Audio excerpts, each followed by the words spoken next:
All right. Back to talking about this.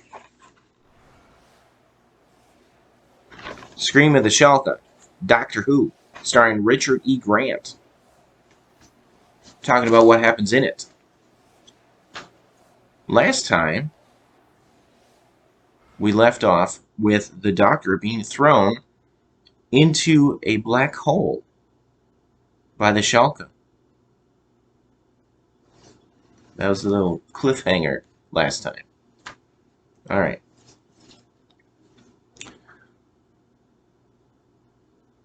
The Shalka let Allison go back to her boyfriend.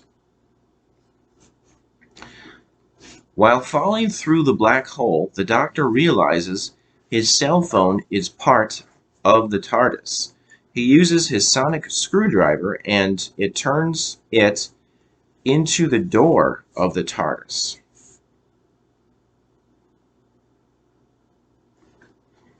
That was that was a little weird. I guess anything can happen in science fiction, apparently. But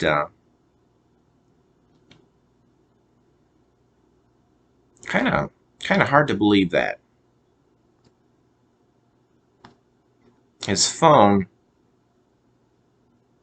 all he had to do was work the magic of the sonic screwdriver on his phone, and the phone folds out into the TARDIS.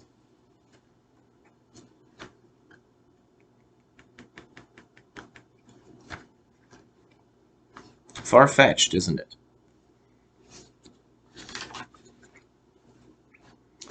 The Doctor enters the TARDIS to find the Master Robot with several Shalka.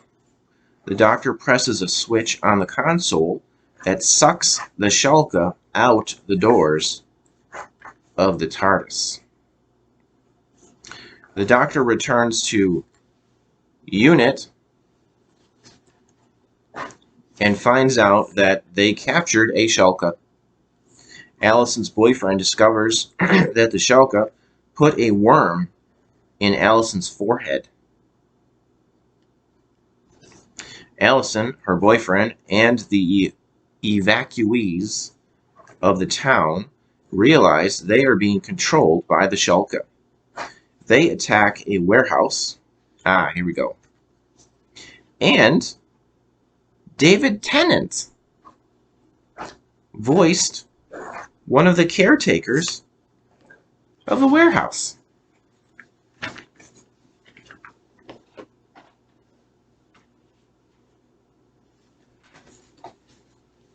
This guy.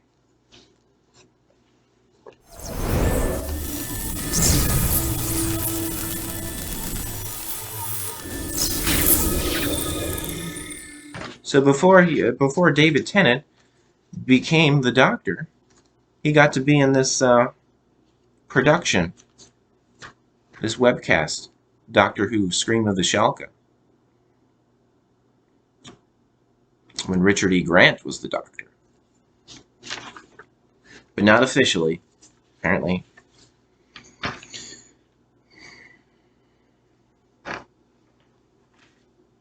So there was a familiar voice. Not at the time that people originally saw this. They were just thinking, oh, there's a guy. I don't know how well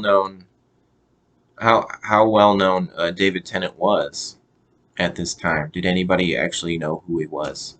I didn't until he was playing the Doctor, so I don't know if anyone recognized him.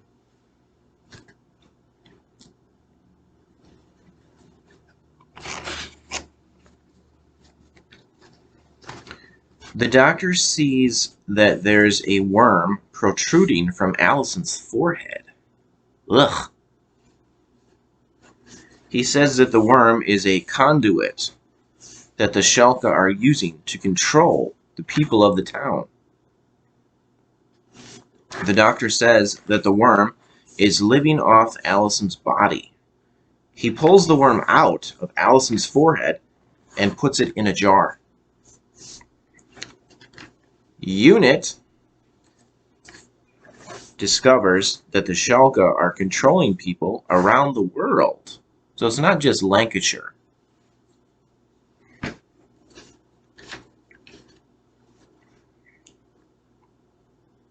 The doctor says they're using humans to transmit their scream. The Shalka want to change Earth's atmosphere to the kind of air that's deep inside the planet. The scream forms the nitrogen and oxygen in the atmosphere into the more complex compounds the Shalka like. This is the fast-track invasion plan. They've been waiting until they could activate all their slaves at once, each one led by someone like Allison with a Shalka worm in their head. The doctor and Allison use the TARDIS and go underground to meet with the Shalka. Prime tells the doctor when the Earth's original atmosphere has been stripped away and raw radiation has cleansed the surface, millions of our kind will arrive through the warp gate and live off pure volcanic energy. The doctor swallows the Shalka worm. So this was a bit of a surprise. I bet nobody was expecting him to do that. He just puts it in his mouth and he swallows this worm. Gross. His neurons get linked to it, and he learns from it and reprograms it. The doctor sings and vocalizes, causing the Shalka's heads to explode. Some of them, anyway. Prime tells the doctor he could only destroy an unprepared or inexperienced Shalka. Prime has adapted human vocal cords. That's why we can hear what they're saying. Because the other Shalka, they don't talk. Just Prime. The other Shalka, they just scream.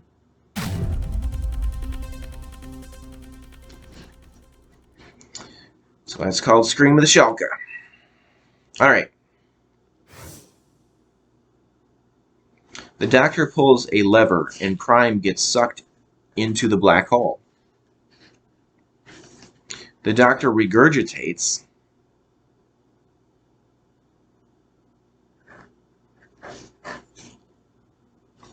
the Shalka worm and puts it back into Allison's forehead.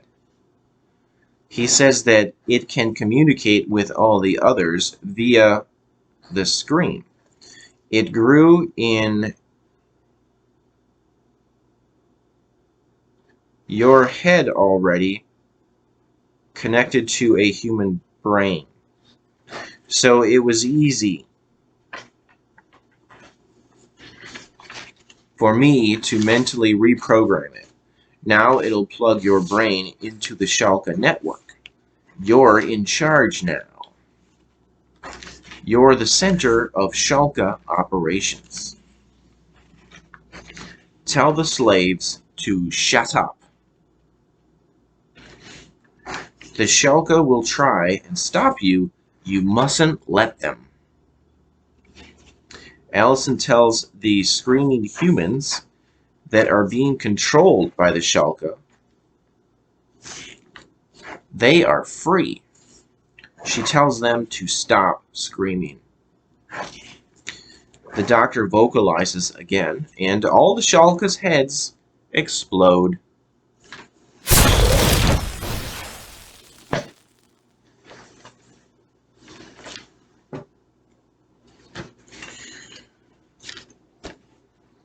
The Shalka worm in Allison's forehead is destroyed.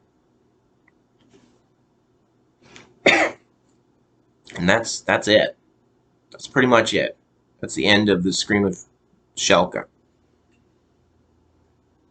Scream of the Shalka. That's the end. That's what happens in the end there, basically. What did I think about Scream of the Shalka? Well,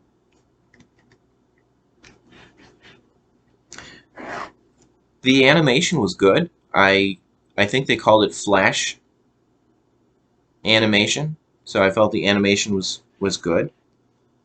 I thought the Doctor looked good. He had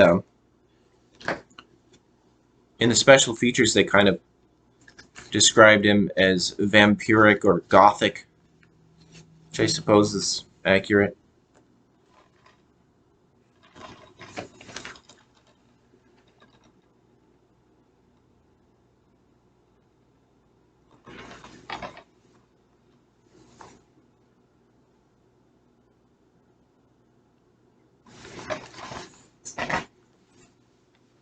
So he looked good. It was a nice different style to the Doctor.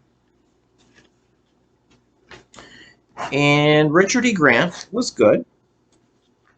Yeah, thought he was good. He was all right. Somebody though, I um, Russell T Davies.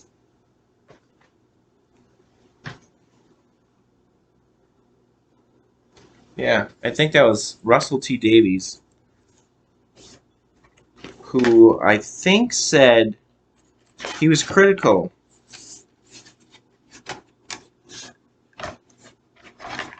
He was critical of Richard E. Grant's performance.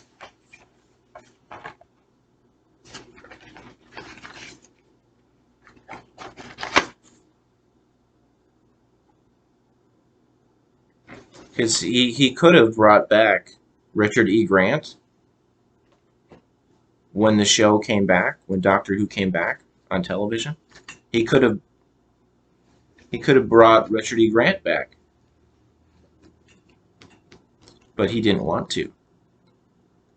I believe he called his performance lazy. So that wasn't very nice of Russell T Davies to have said that.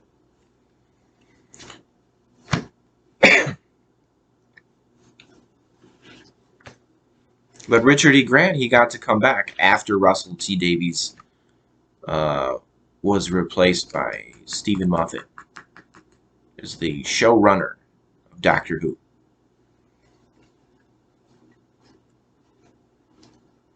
So Richard E. Grant, I don't know if he probably did find out about Russell T Davies criticizing him, so he probably wasn't very happy about that. Understandably so. The Shalka were different. They were definitely a different kind of. I don't recall ever seeing any creature like that in Doctor Who before. A screaming creature. But that's their weapon, to scream. They look different. One thing though, I didn't care for the relationship part of the story with Allison and her boyfriend. It didn't seem relevant to the story at all. They could have just taken it out and it would have been better, I think. It could have been just Allison on her own. Why did she have to have this silly boyfriend in the story? What was the purpose of that? His character was not important at all. That's that's how I feel about that. Overall, it was okay. It was an okay story for Doctor Who. It would have been nice to see more of Richard E. Grant and Sophie Okonedo in Doctor Who as the characters that they played. That is, we did get to see more of them, the actors in Doctor Who, but they played different characters. I just mean it would have been nice to see them continue playing the characters, the Doctor and Allison. It would have been nice to see that more in Doctor Who.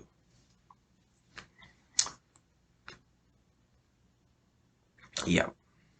Okay.